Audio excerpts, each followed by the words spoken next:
Hello, my name is Brian Umaka. I'm an artist. Basically, I deal. Imeanza kutensa haya mwisho haya.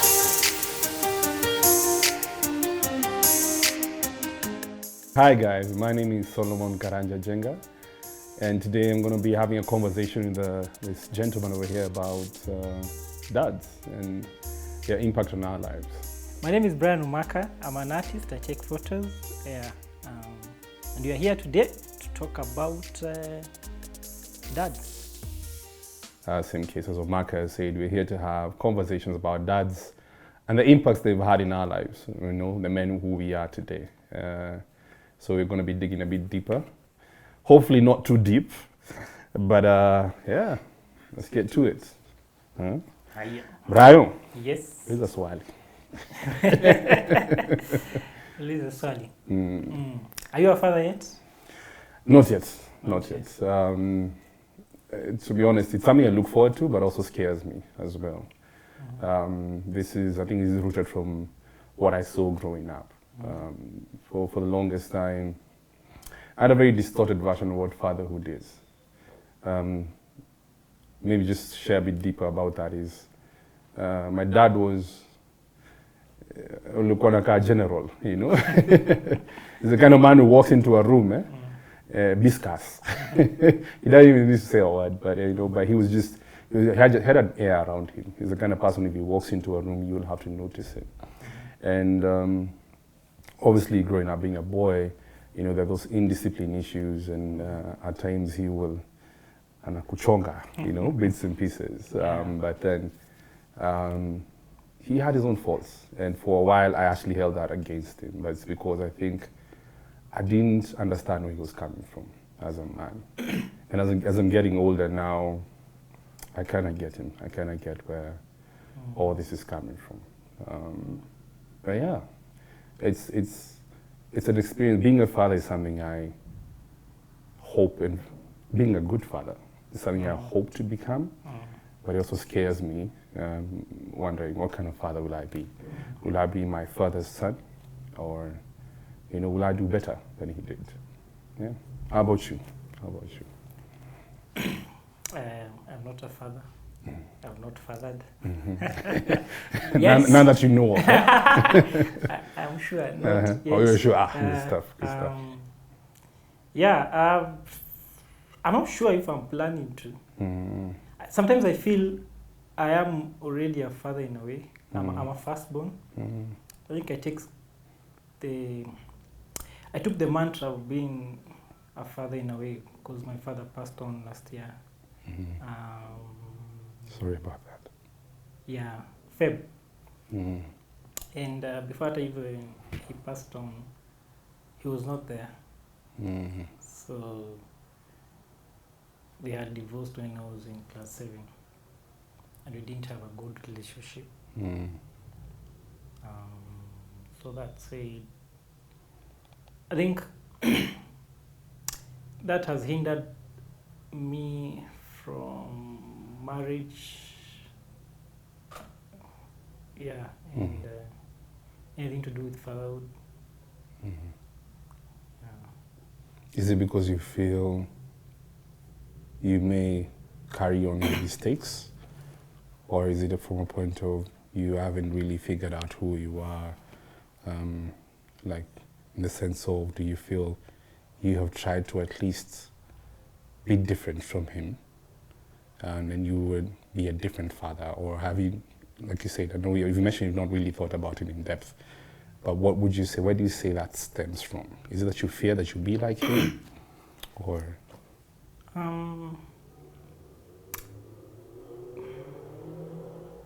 Not really. I don't think I really fear that I'll be like him. I've tried everything not to be like him. But funny thing, the things that he loved, I love too. So sometimes as much as I try to escape, I find myself in that direction in terms of the things that he was passionate about. Yeah. So my fear is, what if I get in the same ditch he was in the things that we found that they were not good and all that. So maybe that's a constant fear behind Yeah. my mind. Mm-hmm. But yeah, okay. Okay. I feel you. I feel you. In the same, what's your fondest memory, if there's any? What's your fondest memory about your dad? So I remember when I was young, my dad was a car mechanic. Mm-hmm. I love cars, Mm. so I think ilitoka tu huko. Yeah. And my grandfather pia, he was into cars. He had a petrol station. Mm. So I think I was in class 3. Yeah.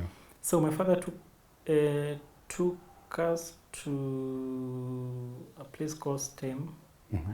and then me and my brother, then he taught us how to drive a manual car. Mm. Those were some of the highlights Yeah. of dad-son moments that always linger in my head. Mm-hmm. And then there's another one. When was it? Last year, 2020, when I went to visit him. Mm-hmm. He wasn't feeling well, so we took a walk. We talked. Yeah. I think for the first time I saw him in a different light. Yeah. I didn't see that man who was always the disciplinarian. Yeah. I saw a wounded man. Mm-hmm. I saw a man who admitted to his weakness. Mm. In a way, I saw him, Yeah. and I think on that day, I've been forgiving him, and I think on that day, I think nilim forgive like kabisa. Yeah. But it was unfortunate because that was the second time nilimuona before I died. Sorry. Yeah, and I thought now we are going in a whole new direction. We're going to make this relationship. I even started being hopeful, started envisioning a relationship and everything. Mm. But the next year he passed on. So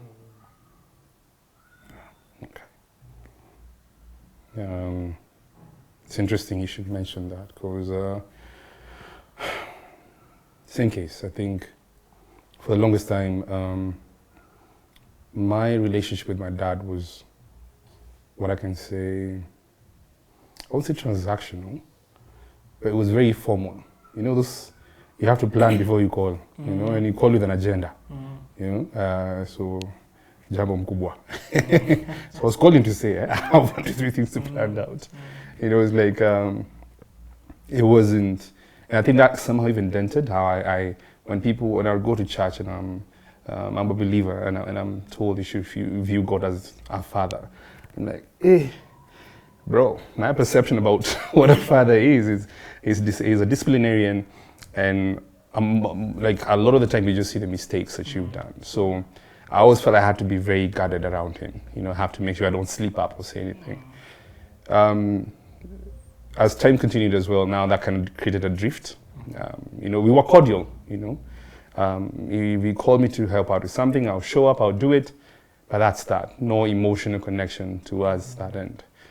Then last year, like I think from around June, started having now a lot of errands that I'm running with him, and also helping my mom as well. In their old age as well, now you have to be very present. And many times it found us, maybe me and him in the car, and would actually have comfortable silence. And then to me, that, you know, for once I wasn't overthinking, like, why is he silent? Is there something he found out? He's about to bring it out of me when tukifika kule mbele. But for the first time in a very long time, I actually enjoyed having comfortable silence with him. And in a weird way, we kind of connected in that sense. And same case, as we continued just to interact in small ways, I started seeing a side of him that I hadn't seen pretty much. Or I used to see when I was a kid and kind of forgot it. You know, there was a fun side to him. There was, yes, he was also a very funny man in his own way. So we got to really interact, and I kind of thought, yeah, okay, I like this direction. Because it's true. There's a point I had feared so much becoming like him. I decided I won't get married. I was like, if I'm ever going to cause someone this much pain, like I had seen him maybe do something, say something towards my brother. And now I understand where he was coming from. After a while I got to learn about his history. And that's the thing, I think we never take time to understand where the people are coming from. When I started understanding his roots, I understood the man he is. I understood he was just a wounded warrior trying to find his way through life. And before he knew it, he was a father of 1 or 2, 3, 4, trying to make ends meet, trying to create a balance. And the more I started learning about his past, the more I started respecting the man I was seeing before me. And it's coming to almost to the end of last year.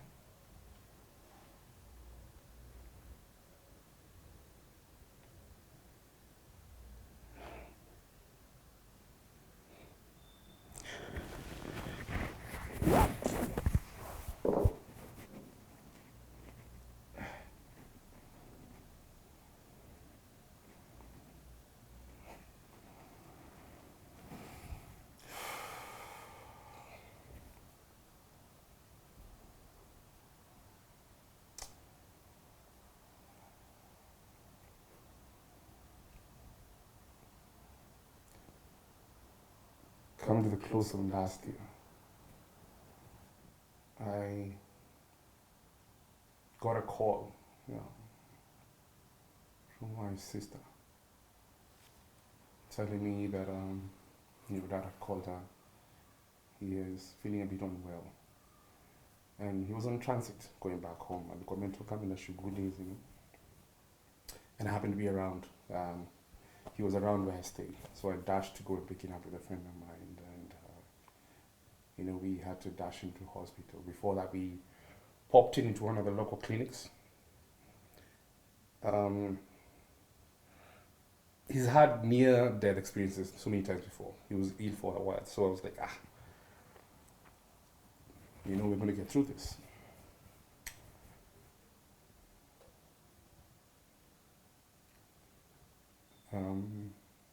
That wasn't the case.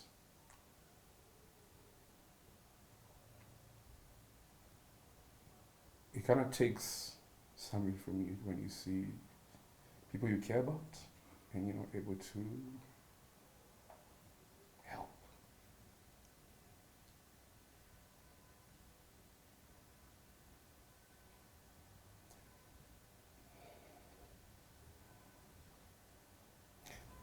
So I was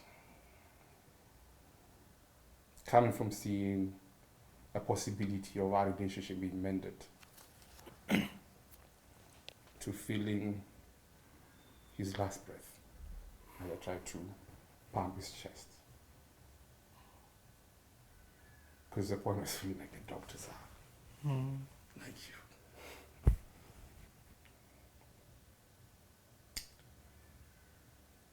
Yeah. That kind of, that broke me, man. I think it's the same case for me. Just when you're thinking it's the relationship, you're going to amend the relationship, then he decides to go. My dad was sick. He was sick. In and out, he was just sick. And I remember on that day, he was admitted to hospital in Nakuru.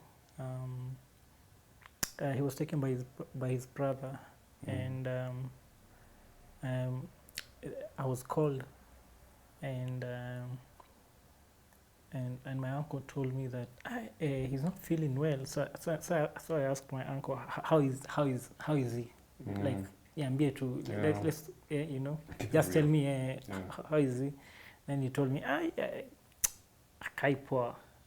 When a man akikwambia hivyo unajua So I told him, give him the phone, let me talk to him. So the last conversation, so akamwambia, hey, hi. So he usually calls me dad. Hey, dad, niaje? Akamwambia, how are you feeling? Akamwambia, hey, I'm not feeling well. Hey, you ugonjwa imenichapa bana. Imenichapa. Akamwambia, usi lose hope. Don't lose hope. Kazana. Yeah. Then kesho, because I was in Nairobi, tomorrow I'm coming, I'll be coming to Nakuru. I'll come and check you out. Yeah. So we kazana too. Sleep through the night because it was already in the evening. I will come. And then he said, I. Then I knew this man has given up and he's going. That was the last conversation. And I remember I got a call in the morning, 6. You know, those calls. My uncle came, hey, hello. Kambia, hello. Kambia, how is he? Umeenda kumuona? Kambia, now. Alituacha. Alituacha jana usiku. It's amazing how people just break it. You know, men don't know how to sugarcoat. I mean, go too direct to. Alituacha jana usiku. I was asleep. Nikatoka. Nikatoka nikaenda balcony kitchen. Kambia, wait. So nimelisten everything. Alituacha jana usiku nini sisikie anything. Yeah. So inapita tu. So nikaenda kwa balcony. Kambia, wait. So what are you saying? So Ali die. Kambia, so he died. He was supposed to be taken for an operation. There was an accident in somewhere in Nakuru. All the doctors were busy with the other patient. When they came to look at him, he was already dead. Kwa bed because he was seriously. Yeah. But I remember that call. I've never thought of suicide after Kai's, but at that point, niliachungulia hivi down kaona, I think kuanguka it's not such a bad thing. And but got back to my senses because wacha ujinga. Went back. I didn't tell my roommates anything. Called my mom because now I was the person who was supposed to break the news. Told my mom. And then I had to go home. We live in Muthore, so I went home. So my mom told me to tell my brother, and we had to go and tell my sister. My sister is special; she's deaf, so we had to go physically to our place and tell her. It was. Now I received the news. I had to be strong for this. It's tough. It's tough because sometimes you don't want to be strong. Yeah, you just want to feel it. But it was.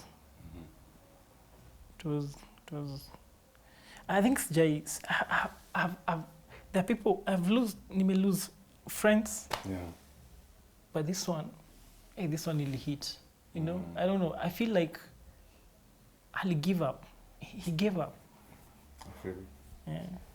As in, he could have tried kidogo to fight. He just gave up too soon.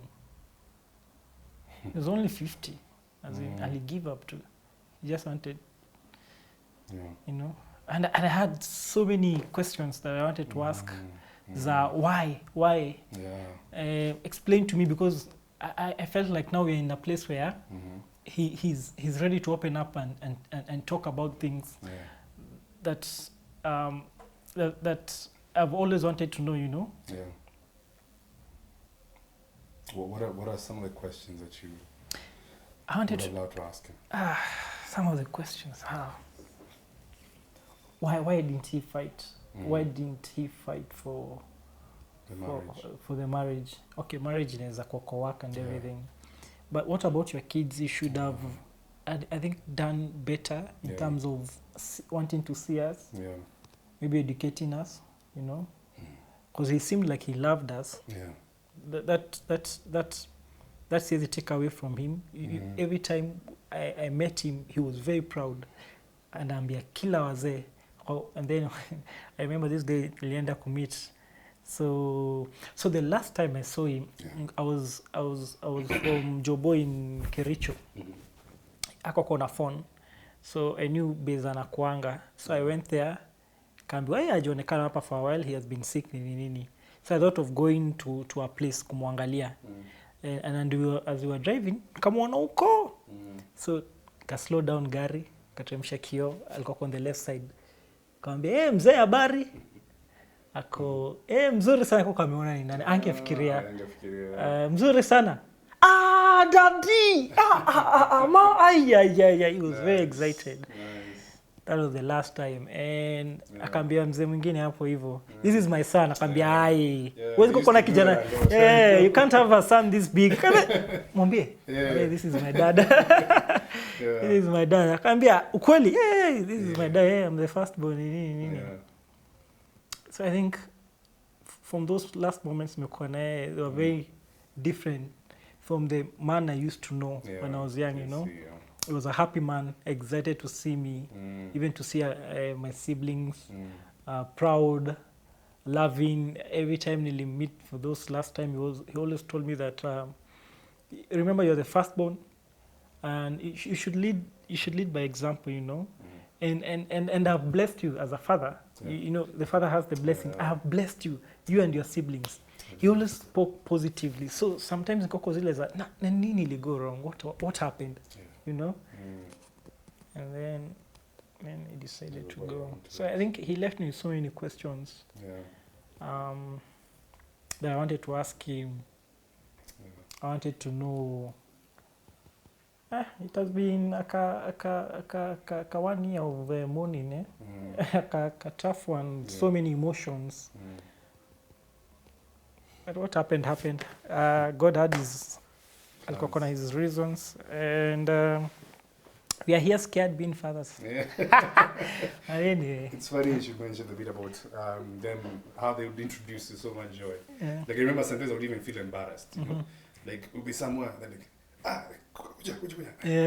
is my son. This is my son. That time, we had domains in the morning. Imagine. But when in front of people, this is my son. So proud, Daddy. I think it was some of the most memorable. Now when I look back, I'm like, nice. It's comforting to know that he was proud. Proud, yeah. Even though half the time I was feeling like he's on my case. But it turns out it was like he would literally stop people, and then we were like lookalikes completely. I would not go anywhere and hide. They'd be like, you're a Jenga son. And then whenever he's the other man, this is my son. He sounds that. So like, give my resume, I'm like, dude, he's very see, proud. chill out, man. Keep it moving. But now when I look back, I'm like, I'm glad that at some point he made sure that he let me know. Because at points I would doubt that. The other time when you're kids, you're Russia, you are a good one. You're like, hey, women are nani. Women are nani. Because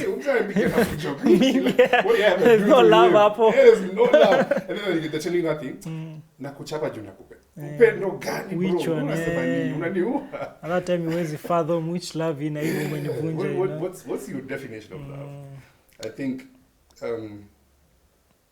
if there's a question I would have loved to ask now that I'm looking back is I would have loved for him to tell me some of his biggest fears.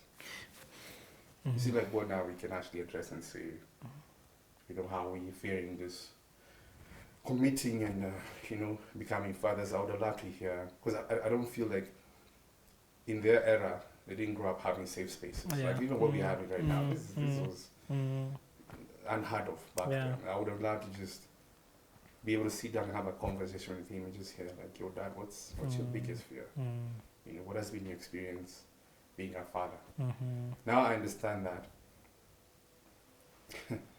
he was trying to figure it out still, as in when the day he got married to my mom, that's the first time he was a husband. True. The day he got my our first bro, that's the first time he was a father. You know, second one, first time he was a father of two.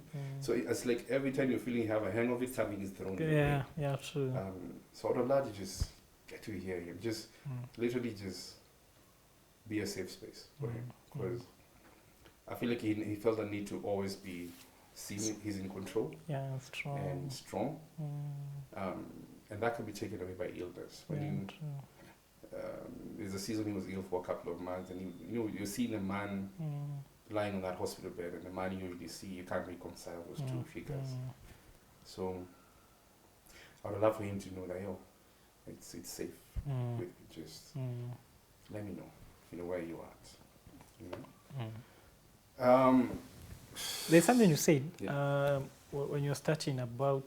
I think they were just figuring it out, and when you've just gotten your firstborn, I don't know, these second borns all come very fast, and, and the third born, and I don't know. I feel sometimes as men we take time, we don't adjust that fast. Yes. Sometimes we are forced by circumstances to adjust. Yeah. But afterwards inakuhit like stay adjust from that first child, exactly. But EJ is thinking, and then you have the pressure to be the father, to be perfect, model, to be a role model, and you have your own insecurities, exactly.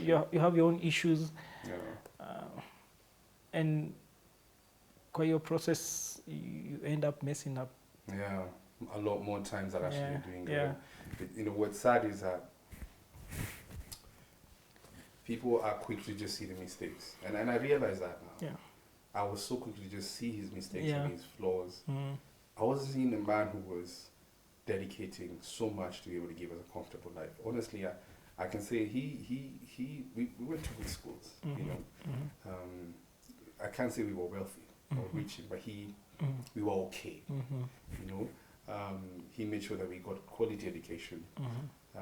He's the kind of father, back then he would tukishafunga shule, all of us shikaneni mikono tuenda, ilikuwa to free market, ilikuwa pale free market. We used to be pale what they call railways, that club. There's a railways club where they have a field pale Tao. So they used to have a flea market over there, and you go and buy those jazzes in Fanana. Remember the first things because it was at South Pole. So all of us, then we walk in a train like this, talk up, we go, remember you are cheapo and sodas, as in cheapo and soda. Hey, but that was legit. When you're bowling, it was nyama bites. That's what you're doing. That is bowling out of control. Kabisa, for real. So, as in, he really put in the work. But like I said, now when I look back in retrospect, he tried his best. I wish I could tell him that much. But as you were sharing, you're sharing about how he used to show love. And what would you say in the period you got to know him? What would you say was one of his biggest strengths? I'd say discipline. And then he instilled so much about God in us. There's so many things that I have not done today because of what he said.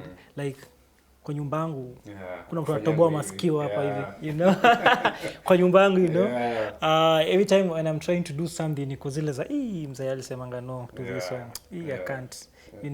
So I think the man that I am today imekuwa so much determined with how he raised us. Every Sunday he would tell us, all of us kanisa, one time, atabaki home. But I know that was odd. Sana manze. But you have to go to church. There is no way you'll be up on Sunday with him at watching TV nini. You all of you have to go to church.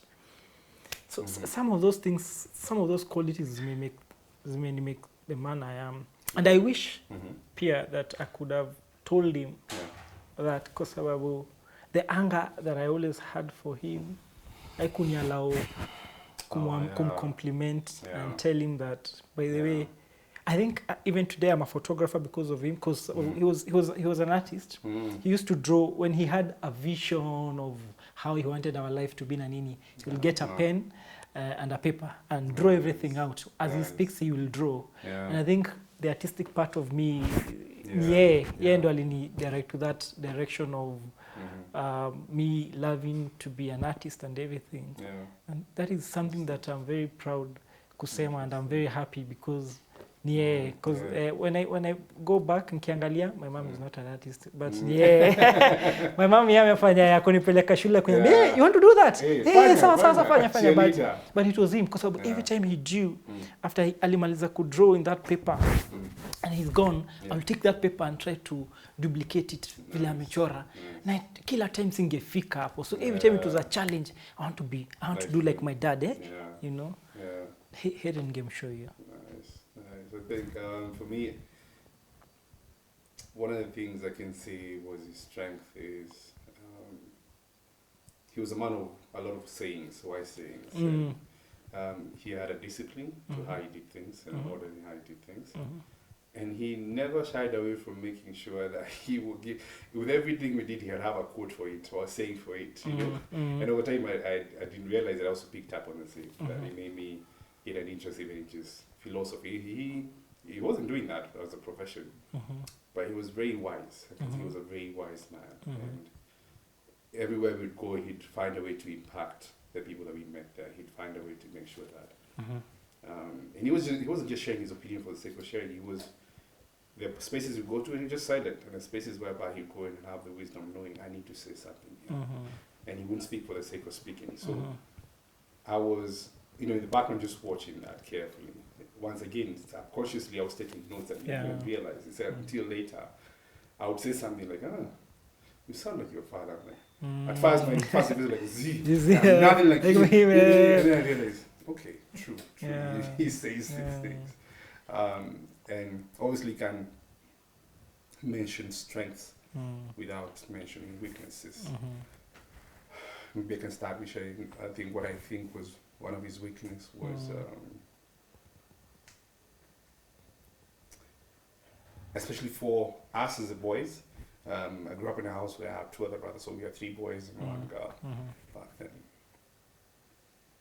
I didn't feel like he was present in that sense. I didn't feel like he took the time to really, he would mention bits and pieces about what a man should be, but he never really took time, like, according to you as Watson, his name was Watson, like, what would you like your sons to be like? And I relate 1 or 2 things in there. I think that was one of my weaknesses. He was so keen on that bit of the provision and all that, and he was so keen on the discipline and authoritative side. He forgot the kind and cordial side. He forgot the part of being a friend to us. It was all authority. So when you hear people tell me that they were friends with their dad, like, what do you mean? Where did you even start with that? So I think to me that was just one of the weaknesses that I can say that I'd hoped he would get to work on.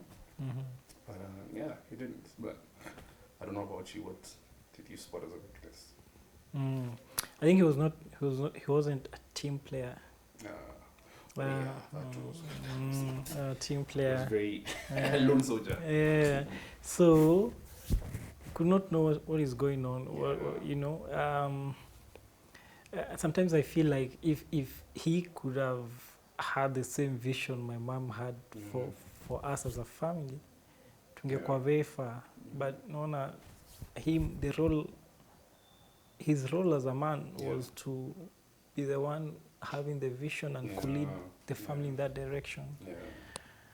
And we would talk about things as a family and plan, and then when things start looking up, he would disappear for weeks, and then he will come back, broke man.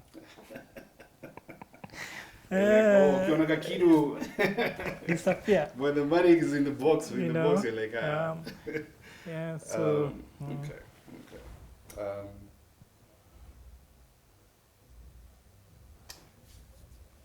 Having both gone through pretty recent losses, and having to, like on my side, having to replay the last moments, obviously is what I wish I could have said. I think my question to you would be, if you had a chance to tell him something, and this is it, what would you tell him? and to go knowing.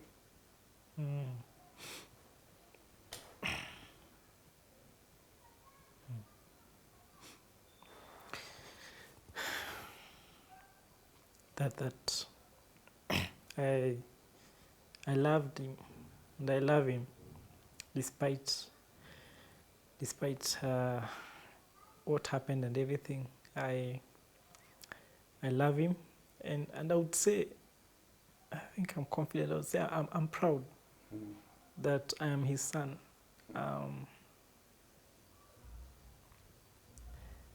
And I appreciate the much more or small that it might look or that he has done, because he has influenced the man that I am, either positively or negatively. But the fact remains that I love him, and I wish I could listen to him more.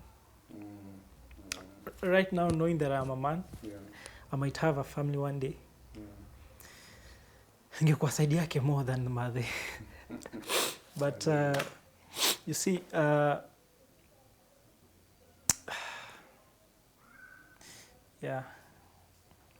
that I love him. Nasi.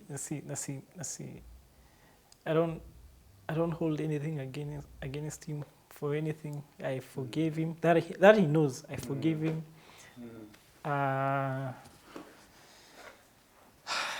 Yeah, and I wish he was here. Maybe one day angeona watoi wangu kama watakuwa. Yeah. Angekuwa happy. Could have been a good grandfather. So anakuwa na stories zingine mingi zenye hakuna. Uongo. He makes up stories and everything. Yeah, so yeah, I think that one.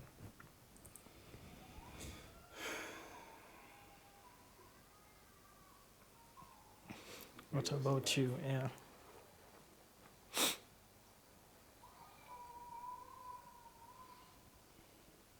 I think first thing would be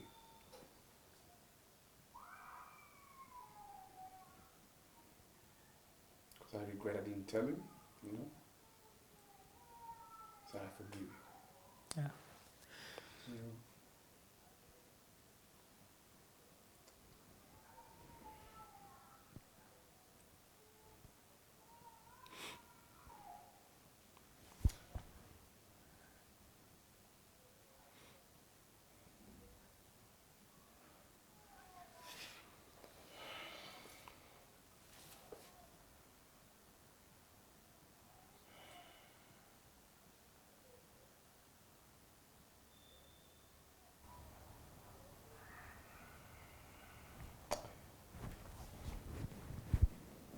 Those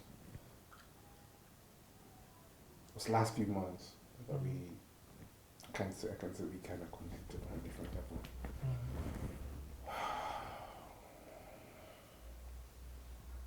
I got to that space of like, I understand now, and I forgive you. I had never vocalized it. I was like, my actions will show. I will be present. I will. And then there was that we got that perception that there's always time. And I think it's a devil's lie. I'm saying there's always time. As he edged closer to his last days, you could see how proud he was of us, and I would love to just for him to know that I'm proud of him too. He did good. When you carry that, if you don't deal with it right now, you're just going to move it to the next generation. Would you want your son to be sitting here talking about how you are bitter? No. I want the story to be different. Let us change this narrative. I know as men we don't really talk, but it's funny that the way you are talking, I was like, it's the same. Why do I need to speak? Because Solana said everything is the same. But I think this is such a good space for men. to talk about men and ladies, Yeah. talk about further issues. Yeah. And us as men to talk about it, you know. Yeah. So, yeah, so if your dad is alive, this is the time to give him his flowers. This is the time. Mpeleke hiyo coffee. Au mpeleke kile anapenda hata kama wa green nayo.